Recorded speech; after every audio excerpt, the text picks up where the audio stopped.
ಬೆಂಗಳೂರು ಫಸ್ಟ್ಗೆ ಮತ್ತೆ ಸ್ವಾಗತ. ಆಕೆ ಪೋಷಕರ ವಿರೋಧದ ನಡುವೆ ಪ್ರೀತಿ ಮಾಡಿ ಮದುವೆಯಾಗಿದ್ಲು. ಮದುವೆಯಾದ್ಮೇಲೆ ಪೋಷಕರು ನಮ್ಮ ಪ್ರೀತಿನ ಒಪ್ಕೊಳ್ತಾರೆ ಅಂತ ನಂಬಿಕೆ ಇತ್ತು. ಆದರೆ ಹಾಗಾಗ್ಲಿಲ್ಲ. 3 ವರ್ಷ ಹೆತ್ತವರಿಂದ ದೂರ ಬಿದ್ದ ಮೇಲೆ ಈಗ ಅಪ್ಪ ಅಮ್ಮನ ನೆನಪಾಗಿದೆ.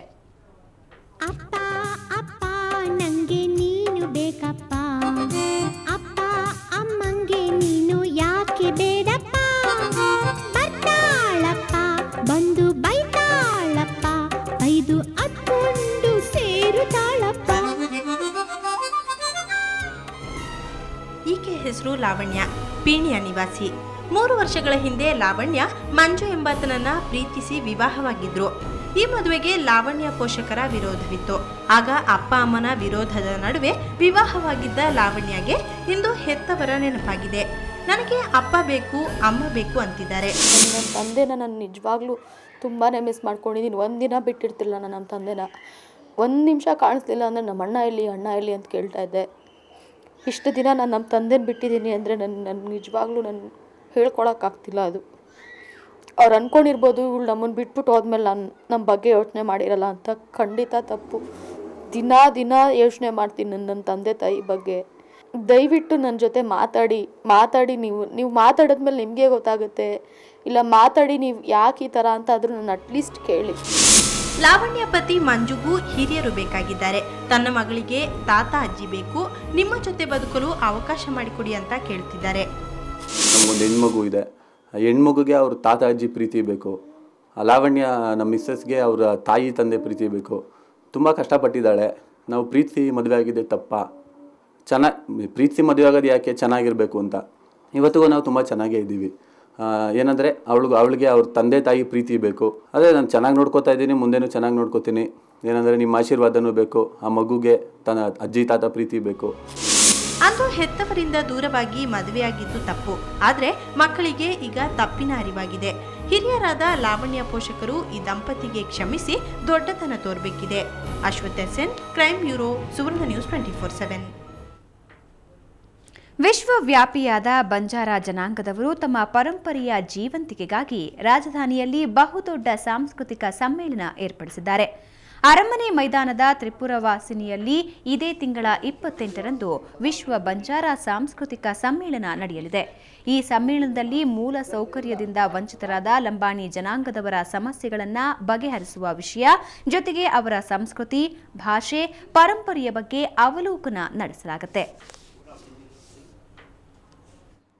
Richest culture of the world that is Banjara culture. ಈ ಕಲ್ಚರು ಈ ಮಾಡರ್ನೈಸೇಷನ್ ಕಾರಣದಿಂದ ಇಟ್ ಈಸ್ ಫೇಡಿಂಗ್ ಅವೇ. ಇದು ಕಡಿಮೆ ಆಗ್ತಾ ಹೋಗ್ತಾ ಇದೆ. ನಮ್ಮ ಯಂಗರ್ ಜನ್ರೇಷನ್ ಅದನ್ನು ಅಡಾಪ್ಟ್ ಮಾಡ್ತಾ ಇಲ್ಲ.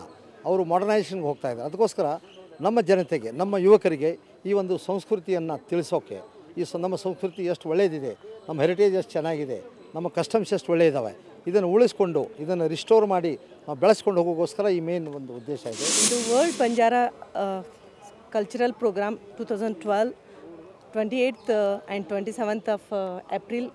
First time it is conducting in Bangalore, where all over the India different culture people will come. ಮುದ್ದಾದ ಸಿಂಹದ ಮರಿಗಳು, ಒಂದಲ್ಲ ಎರಡಲ್ಲ ಬರೋಬ್ಬರಿ 10 ಮರಿಗಳು. ಬನ್ನೇರುಘಟ್ಟ ಬಯೋಲಾಜಿಕಲ್ ಪಾರ್ಕ್ನಲ್ಲಿ ಸಿಂಹದ ಮರಿಗಳ ಸೈನ್ಯವೇ ಇದೆ. ಈ ಪುಟ್ಟ ಸಿಂಹದ ಮರಿಗಳನ್ನ ನೋಡೋದೇ ಚಂದ.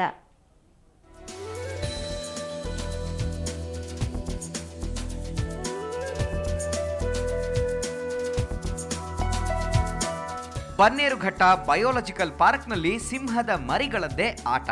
1-2 ತಿಂಗಳ ಅಂತರದಲ್ಲಿ 3 ಸಿಂಹಿಣಿಗಳು ಒಟ್ಟು 10 ಮರಿಗಳಿಗೆ ಜನ್ಮ ನೀಡಿವೆ. ಈ ಮರಿಗಳ ಆಟ ನೋಡೋದೇ ಒಂದು ಚಂದ.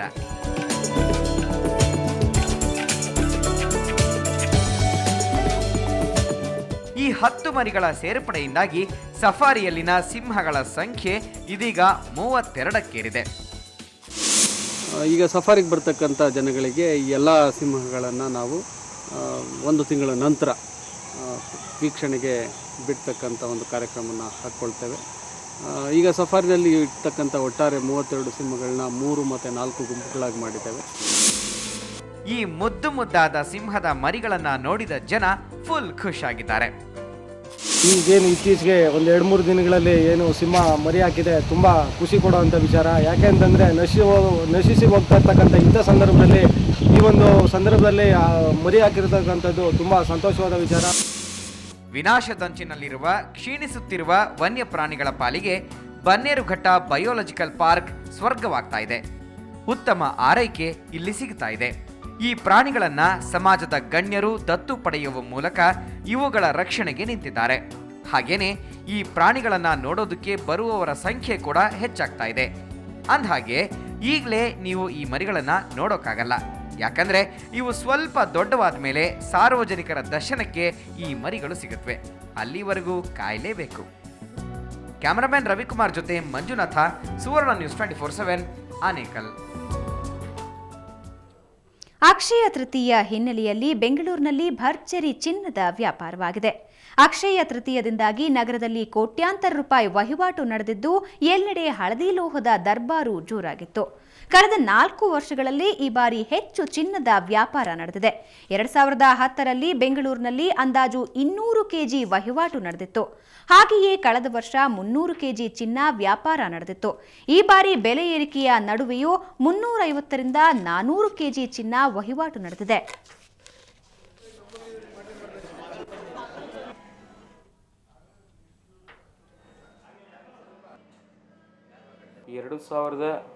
ರಲ್ಲಿ ಏನು ವ್ಯಾಪಾರ ಆಗ್ತಿತ್ತು ಅದು 200 kg ಬೆಂಗಳೂರು ನಗರದಲ್ಲಿ ವ್ಯಾಪಾರ ಆಗಿದೆ.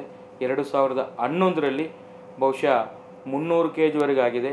ಮತ್ತು ಈಗ 12ನೇ ಸಾಲು ಏನು ಈ ವರ್ಷ ಏನಿದೆ 400ರಿಂದ 450 kgವರೆಗೂ ವಹಿವಾಟು ಆಗ್ಬೋದು ಅಂತೇಳಿ ಒಂದು ನಿರೀಕ್ಷೆಯನ್ನು ಇಟ್ಕೊಂಡಿದ್ವಿ. ಅದ್ರ ಪ್ರಕಾರನೇ 400ರಿಂದ 500 kgವರೆಗೆ ಆಗಿದೆ.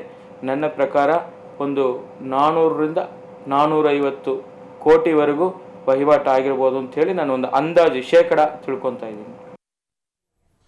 ಕರ್ನಾಟಕದಲ್ಲಿನ ಚಿನ್ನದ ದರ ನೋಡೋಣ ಬನ್ನಿ.